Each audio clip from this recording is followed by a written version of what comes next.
the Nurses Doing GAMSAT podcast, brought to you by Thank Flip GAMSAT. We're here to teach you how to smash the GAMSAT, get into medicine, and become a flippin' great doctor.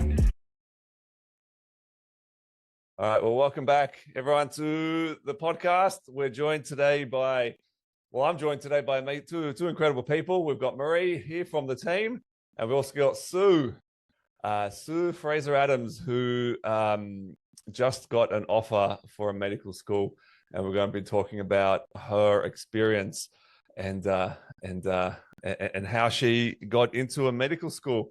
I think what you're trying to say is her extraordinary, amazing journey into medical school, because it is not the path that most people take. And so I'm so excited to have you both here. Of course, you, Tom, and Sue, being able to share this experience. I just think... Yeah, I think it's an incredible story and a great inspiration and great mindset lesson as well of persistence and tenacity and all sorts of cool things. So we'll get into that. But Marie, do you want to kick us off? Sure. Hi. Not sure what that means, but let's say hi, Sue, and maybe let us know where you got into. So what are the next steps? Okay, well, I know this sounds an amazing miracle, but it's actually happened. I've had to double check the paperwork several times this week. I'm enrolled into CDU. Now, just for background, for those that don't know, CDU has never had a medical unit. They tried last year. Again, I applied and it all got shut down because they needed $26 million to operate, and they didn't get it from the federal government. So the whole idea of last year just collapsed. So it's just funny how things happen. A friend of mine who actually knew one of the lecturers very well there said, CDU's starting up this medical school again. Have you applied? And I said, oh, no, I didn't know anything about it. Anyway, of course, within 5 minutes, I did know about it, and I applied, but I forgot about it because I had exams. I was doing another GAMSAT. I didn't give it any thought, really. And then all of a sudden, out of the blue, there came this email saying, you've been selected for an interview. Yeah, so let's go back a couple of steps, because this isn't, you've been at this. You've been trying. Like, this isn't something you just fell into. When did you decide to become a doctor? How did that come about? Well, I think it's something I've always known in the back of my mind. That's what I'd really like to do. But life doesn't always give you the cards you need, right? You know, I had to work after I'd done my first degree. The university I went to didn't have a medical school or anything like that. I just did economics because it was it's accessible, and I knew I could get a job and I could start to financially look after myself, you know, after coming out of school. My parents were very hardworking, abstemious sort of people that lived on the land, that went up, you know, the droughts, the fires, the floods, the whole lot. And I really wanted, I think, a financial secure future rather than, I know what living on the land is like, and I didn't want to go through that again. I saw what it did to my parents, but I did medicine. I always interested in medical issues because my mother was a nurse. We lived out in a remote area, and things happen on the property. People broke their arms, people cut their hands off. You know, you wouldn't believe what happens with people and machinery. And she just dealt with everything so calmly, knowledgeably, and in a way that calmed the person down. You know, I had a guy who had his fingers all cut off with a machine. My mother just dealt with it, and I thought, what a wonderful, you know, it was always at the back of my mind. But life goes on. You just have to get out. You've got to find an income, you know. Then I met someone, I got married, I had kids. I went through the whole thing. And then I got to 70 and I thought, I really don't want to work on a hot tin roof anymore. I was a builder for 30 years. My doctor was saying, get off ladders and things like that. You're going to fall off. And she's probably right. at some stage. So I got to 70 and thought, well, I'm going to live another 30 years because my mother died at 102. And I thought, well, why don't I do what I really want to do? And what do I really want to do? I want to do medicine. Yeah. So at 70 years old, I thought, well, how do I do this? So I went, I've got to do the GAMSAT. Holy, the GAMSAT. So, right, okay. So I went and did the GAMSAT and came out with my head thinking I will never get through this, ever.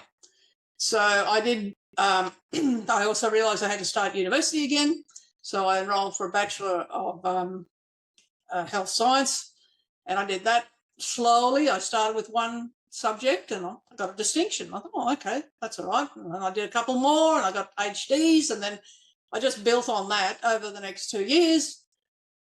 And so I've actually done 1 year of a Bachelor of Health Science and done pretty well. Got me the interview because it was 50% on your academic and 50% on the interview. So, yeah, it worked out. But I did the GAMSAT 5 times. And I did pass all 3 subjects, all 3 sections eventually. But you have to learn what the GAMSAT's about. It's a game. And I think once you get your head around what this is about, and don't be intimidated by it, and having the support of you both, I think got me there. And your wonderful people that you have working for you who tutor and train people, they put me on the right path and I got through it. But paradoxically, I didn't actually need my GAMSAT to get into CDU. But advice to anyone is do the GAMSAT, because one thing that the GAMSAT does for you, if you want to do medicine, is that it trains you to think critically from a scientific point of view. And if you do it, then you've got options with different universities. And if you never have to use it, it doesn't matter, because I found that I found my university subjects were easier because I'd done the GAMSAT, which is so damn hard. By comparison, you need I could actually do my university subjects, and that's why I got good marks. Yeah, so that's an incredible story there, Sue. And I think that there are a couple of interesting things that I kind of want to highlight. Firstly, you came to us for GAMSAT help, but you ultimately didn't need the GAMSAT. Yes. But what was really interesting was your ability to kind of find a way.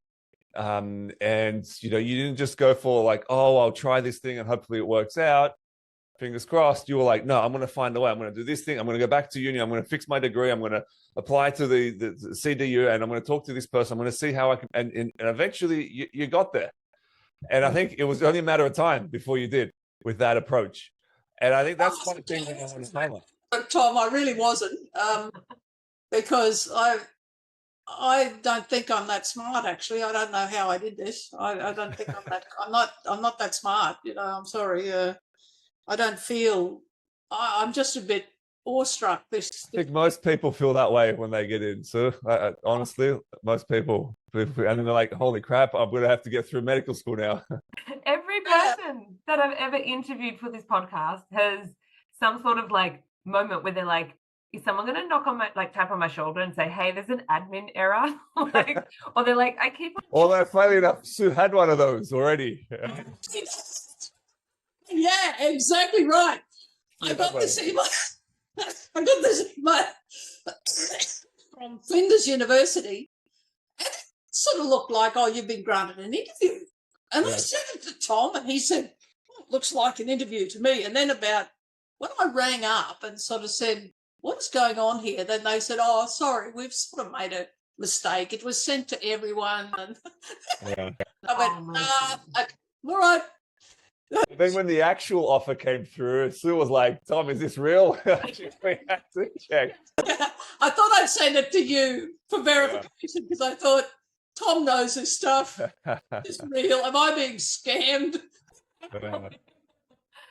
But I think everyone has this moment of like not feeling like they're smart enough, or like they're in a little bit of disbelief. And I think the longer that you've been at it, because right now you're 72 now, correct? Like it's been a 2-year journey for you. I think the longer you've been at it, the more you put into it. And it's like you're going from every angle trying to get in. You're like, cool, if it's postgrad, if it's undergrad, if it's here, if it's there, if I've got to redo my undergrad, when you're doing all of that, you're busy just doing the stuff. Sometimes it'll be like, oh, I got in. Oh my God, it worked. Which thing works? It didn't matter, because that persistence and that diligence, you'd be surprised, Sue, with how many people say to me, like, oh, I didn't get in first go, so I just went back to my job for 4 years and started doing that and thought, oh, I'm not going to get in. And they kind of give up on their dream.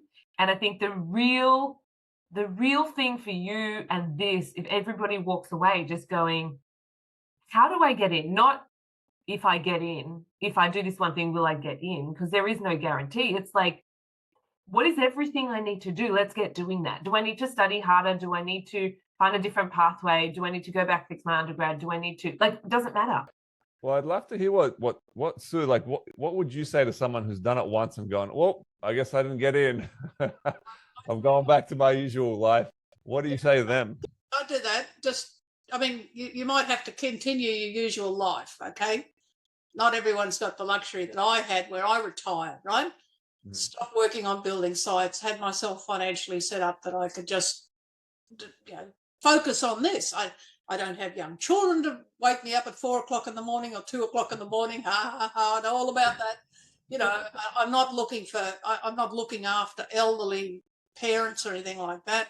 I'm so old they've died. So I think it's a sweet spot for me personally, that I had the time. My health has been very, very good. So I'm very blessed with that. I mean, I was able to study quite effortlessly for hours and hours. But I must say that I think for people in that situation where they get their first knockback, don't be disheartened. If you really want to do it, keep going and stay flexible. There's more ways to skin a cat than you would believe. Okay, so if you can't get into one university, try another one. If you really want to do it, go to one of the rural universities. There's ways to do it. It seems to be an attrition of rate of who gives up and who keeps going. And like I said, I'm not the sharpest tool in the shed. You can do it if you can just persist, just hang in there. I did the GAMSAT 5 times, but every time I learned something about it. And it was training me, it was training my brain to think critically about medical issues. I started reading medical articles so that I could get familiar with them and read them quickly and understand them.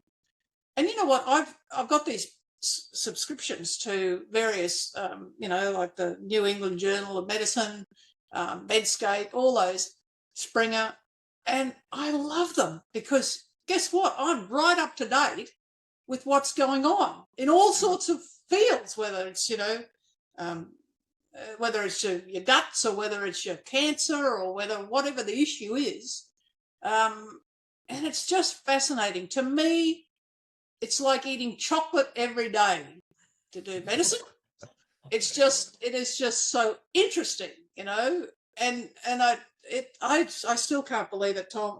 I wake up in the night and think, nah, I must have been dreaming. I want to hear about your first week once you're in. When do you start? When start in a week. In a week. All right. Well, actually, I've got a great podcast episode that you should listen to called How to Survive the First 6 Months of your medical degree. And it's got a lot of tips and advice on what to do. So I'll send you that.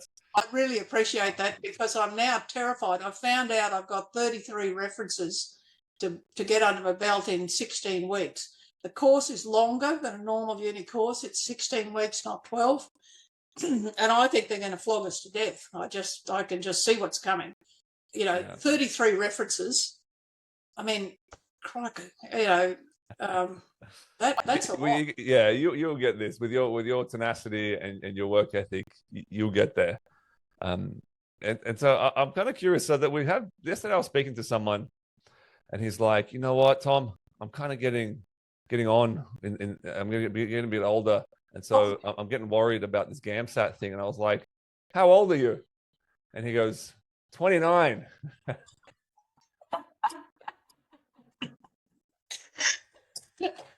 But he, Now we laugh, but you know, honestly, like I think we need to put it into perspective. When I went through my degree, there were people in their, you know, there were people with families in their 30s and 40s doing the GAMSAT. And I mean, I think, Sue, you take the cake on this one, and I think you're the kind of the inspirational leader on this. What would you say to this young whippersnapper? I'd say, look, I think my advice to anyone is live as long as you can, and then you can do all sorts of things, right? The secret is living as long as you can, because if you die when you're 29, that's it. But if you can keep your health up, keep your mental, you know, be mentally healthy, be physically healthy, enjoy your life, there will be a time, if it's something you really, really want to do, when that time will be right for you.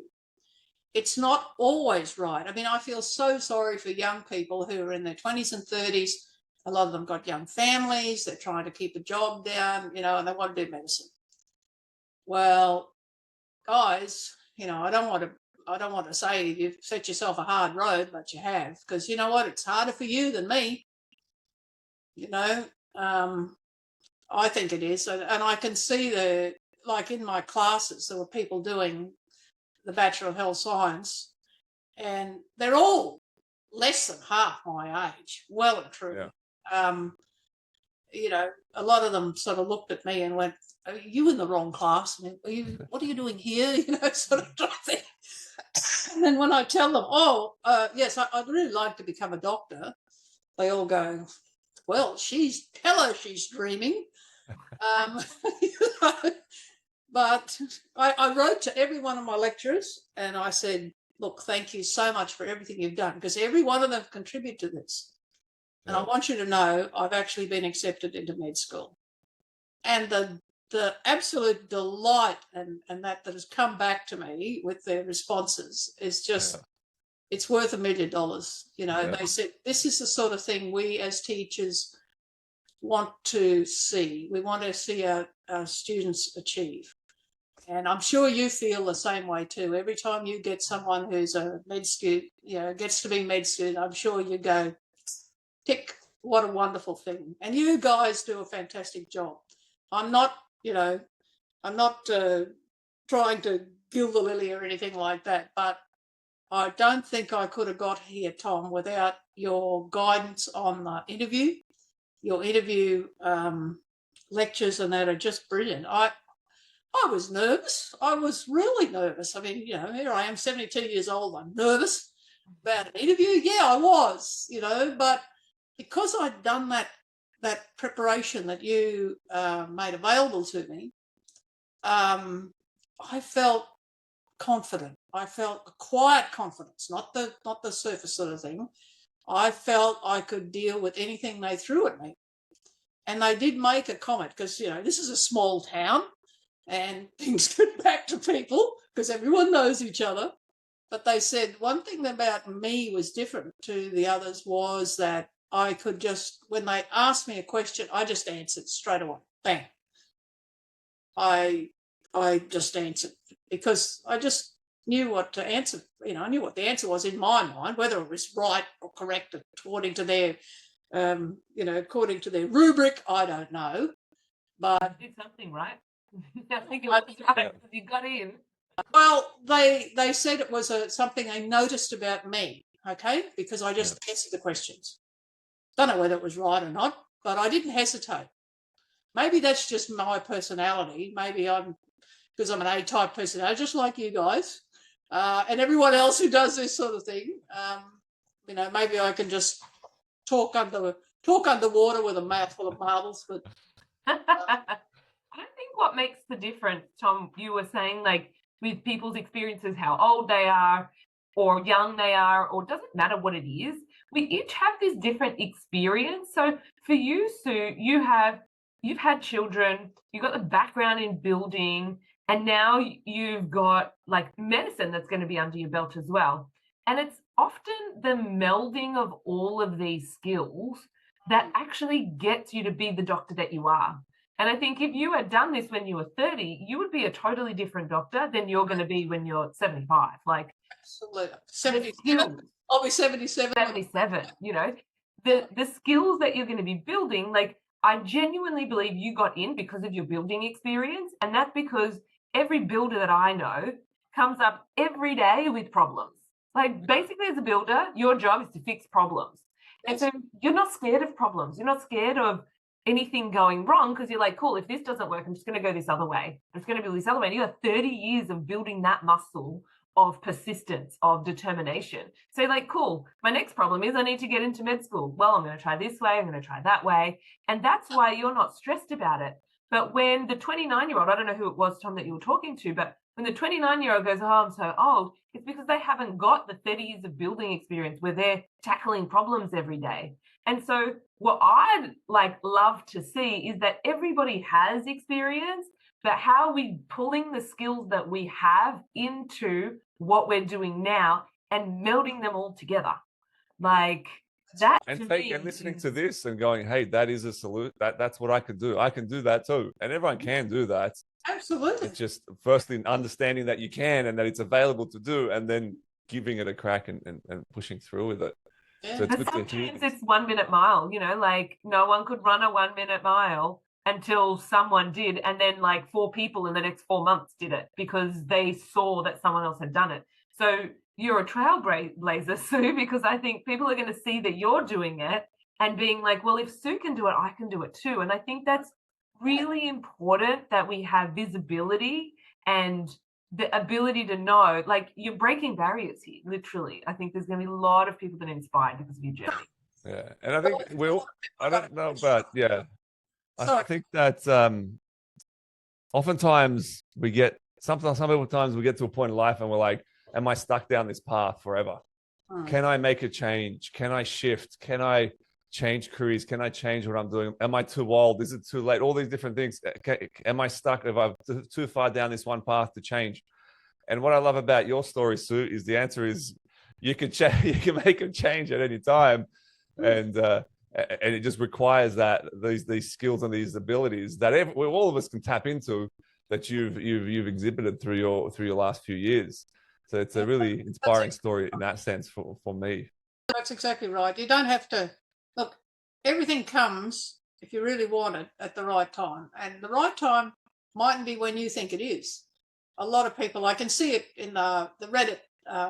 Reddit has a GAMSAT page, and everyone just chats. And I don't engage much in it, but I like to see, what a lot of people are going through. And a lot of people saying, oh, I'm 32. Should I? I'm too old for medicine. I'm going, I'm very tempted to go, oh, really? You think you're old? But I think you just need to stay flexible and work towards it. Get yourself in the right financial position. There's no good trying to do this when you're stressing about how you're going to pay your mortgage or how you're going to pay light bills.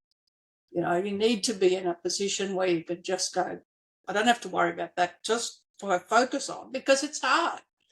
Yeah, and I mean, we've seen people who are paying off mortgages, who do have a family, and they're working as well, and I mean, it can be done at that point too. That is another one of these kind of barriers that we have. It is definitely much harder at that point, but it's not impossible. Like, it's a matter of, again, having the right techniques. Firstly, understanding that it's possible, then taking the techniques and applying them to use your time far more effectively. Get help where you can, and make sure you're using your time effectively.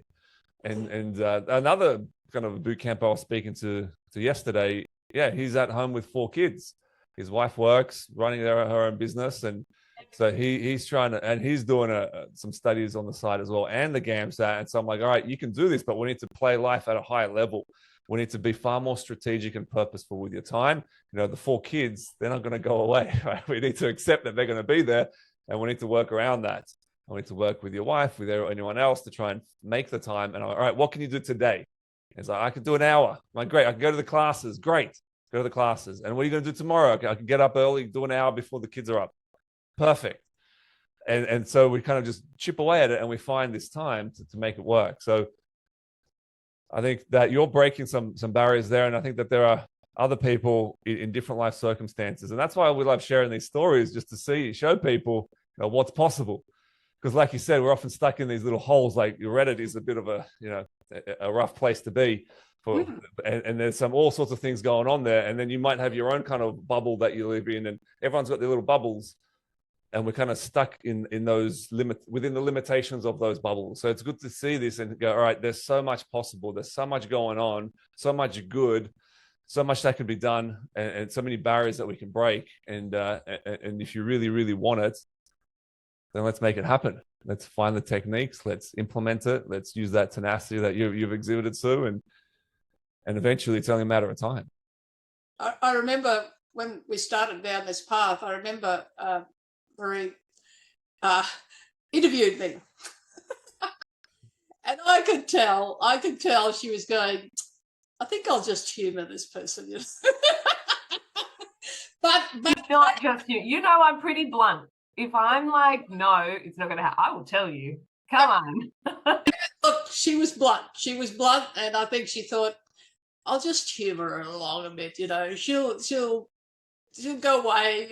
But sorry, Marie, I'm still here. Yeah. That was not what happened. Thank you. I was like, I don't know if this is going to happen, but you're going to have a better chance with us than on your own. So come with us. That wasn't the question. It was just that I remember your attitude to me was going, it's sort of like, you pat someone on the head, you go, there you go, look, you have a go, that's really good. Was not, thank you. I deny that. No. We've seen so many different people come through that it's not up to us to decide whether someone is we reserve the judgment on who wants to become a doctor. What we look at is their attitude and their approach to it, not the kind of the picture of who they are or what they are or whatever. It's all right. What do they? Where do they want to be, and how are they going to approach this, and what is their attitude towards it, and what are they like as people? And so then, at that, and look, and sometimes people push our limits as to what we think is possible, and you're probably there. But we're never like, no, I don't think you should be a doctor. It's like, well, no, you never said that. You never said that. And if you can put in the work and the commitment and the effort and the care and the compassion, then look, we're all behind you, and we've been behind you, like, the whole time. And look, I don't know if any bootcamp member has ever had more fans than you, Sue. Everybody is like rooting for you to get in. All of our students, all of our tutors, like so excited, like Sue did it, because you're breaking barriers. And this is the thing, we are not the judges of who can and can't do it. The way that I see it, and the invitations that I give to people to join the bootcamp are always like, is it going to be easier for you with me than without me? And if the answer is yes, I know I can make this easier for you, then I'm like, great, come on board, I'll help you and do my bloody best to make it happen, like put everything in. But if I don't think that it's going to be easy for you with me, then I will also be honest. I'll be like, look, it's not a match. And that was not what happened. We were like, it's a match. Look, I got to say too, particularly your mindful sessions, I think, looking back, they were more valuable than I realised at the time. At the time, I was a bit sort of, God, why do we have to do this touchy-feely stuff? I was a bit sort of, I don't need this. I've got other things to do in this hour. But looking back, I think they had a very important psychological effect on me, that I realised there was more to this than just study. There was mental health care. There was looking after myself, helping other people to look after themselves. And your sessions were just fantastic. I mean, it was only, 3/4 of an hour every week, but that I started to look forward to them because I realised they were actually helping me cope with, it was pretty stressful. I mean, I've got to be honest about it. Trying to get HDs in a lot of these subjects is damn hard. I didn't get all HDs, but I got enough, obviously, and I didn't get below a distinction, which most people are sort of a bit taken back by that. But, I just worked hard. But I had the right guidance from both you, and I've got to thank you so much, because I think the only reason I'm here today and starting med school in a week is because of your because you've mentored me and helped me see that it's possible. So, I appreciate that so much. Yeah, We have a you're little very welcome. triangle that we kind of work on, which is skill set, mindset, and work ethic. And I think in terms of the skill set, you needed a hand on what to do, like how to build those skills. In terms of the work ethic, you were there. You knew you were pumping in the hours. We had built a plan together. And part of work ethic, that area that we talk about, is also recharge.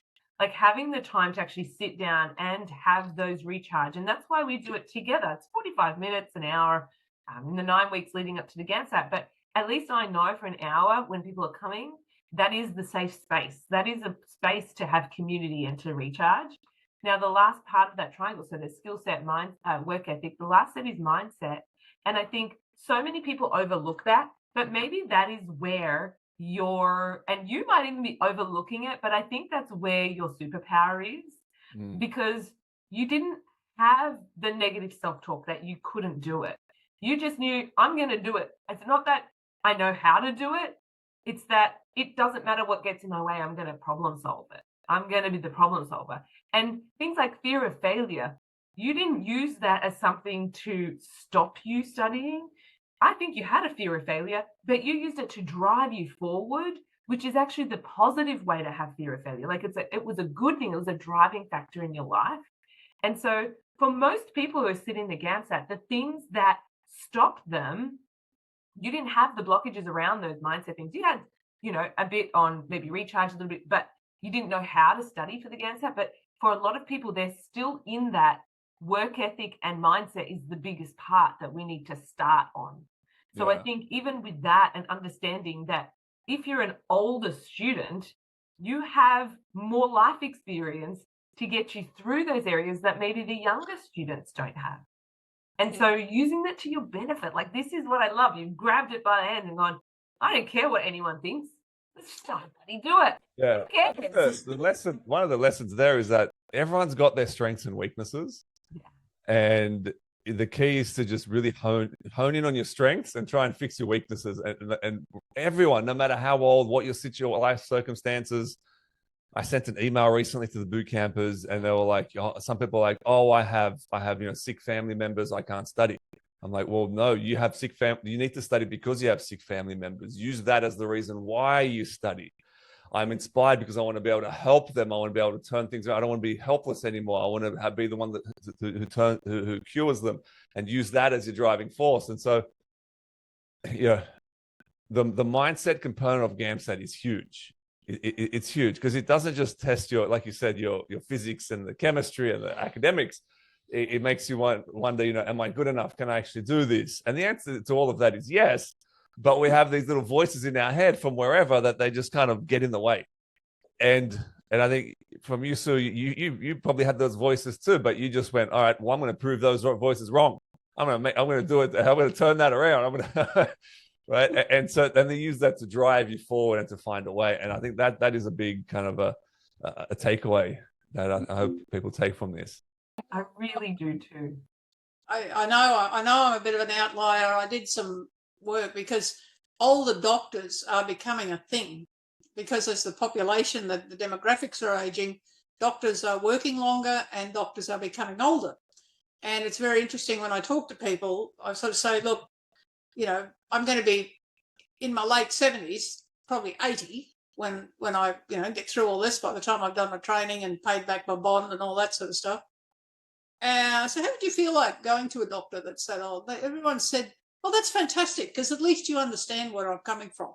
You've been there, you've done this, you can tick off all this stuff, that you've got some empathy with people that I do understand, what some of these issues are involved. And so I think people are accepting older doctors, and there is actually an older doctors association in Australia that I will be joining when I graduate. because they are a thing, that they're becoming part of the demography. That I think the big question is, will you go drinking with the med students? The trouble is, I can drink all of them under the table. However, I've become a teetotaler, so I'll be just sitting there having my lemonade. Yeah, of course I'll go out with them. It's a very collegiate profession. Doctors hang together, like crows. They're all hanging together. Yeah. In medical school, you really get to know each other because you're all going through this tough time, and you're kind of like war buddies. Have gone through the war together for medical school, and you go through and. Yeah, it's a great experience, but I'll send you that podcast episode. Because the first 6 months tend to be the most challenging. Once you get through that, you can manage the rest. Tom's dad had a mother-daughter team that used to work for him, and the daughter was in this maybe 75, and the mum was 90, and they would job share. So I think they were one was 2 days, one was 3 days a week, and they worked in the practice together. Yeah. Yeah. There's just so many things that are, it's a wonderful time to be alive because there's just so many things you can do. As long as I can stay alive in good health, I plan to practice well into my 90s. And in Darwin, we've got one doctor who I know is 94. He's an ear, nose and throat specialist. He's still practicing and he's as sharp as a tack. We had a psychologist work to 100. He was 100 years old and he was still turning up in court, giving professional views on stuff. The oldest doctor in the world practicing apparently is a fellow called Howard Tucker, I think his name is, in America. He's 98. Yeah. Your problem, Sue, the only problem you're going to have, and Tom had this problem as well, is when you're an intern, all your patients are going to think you're the specialist, and they're going to expect you to have consultant level advice, and you're going to be like, it's my first day on the job. and they're going to be like, don't joke with me, sir. Seriously, give me the expert advice. No, really, it's my first week. I think they have uniforms that say student. Tom had this problem because when he first started working, your first rotation was in surgery, remember? And you had that young intern. So it was Tom, the intern, and the young guy. And he was quite, maybe not, he was significant. Yeah, I'd have the tie on and walk in and they think I'm the consultant. I'm like, no, I'm the intern. I know nothing here. My oath. I've been keeping my mouth shut, I can tell you. Well, that's what makes you actually seem smarter. Because you're the one sitting in the back making the decisions, right? Yeah. Oh, well, all this will be ahead. Let's do this again in about 6 months' time, and I'll let you know. Yeah, let's do it again at the end of first year. That's it. See, here's some more stories from your first. Yes, I love to hear that. We really appreciate your time, Sue. Is there anything else that we haven't covered that you think that, the listeners should know? Look, I think going down this path is one of the most interesting and exciting things I think you can do. And I don't think you should be put off by the fact that, I don't have a science degree or anything like that, because it's really the journey itself, I think, is makes it worthwhile. And you just never know, like me, you just never know. You might fall over the line, I've had people say to me, oh, you're taking up a position that a young person can take, And I said to them, my answer to them is, out of 1,600 people that applied, 40 got Guernseys, right? 40 got selected. 39 of those other people are also keeping people out.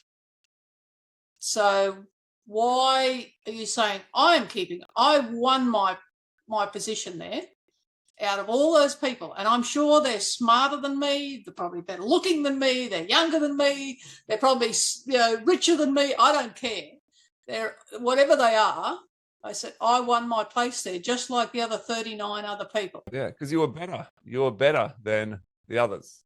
You qualified for whatever they decided. They decided that above all those other, 1,560 people, out of the remaining, you were in the top 40, and so you earned your position. Yeah, 100%.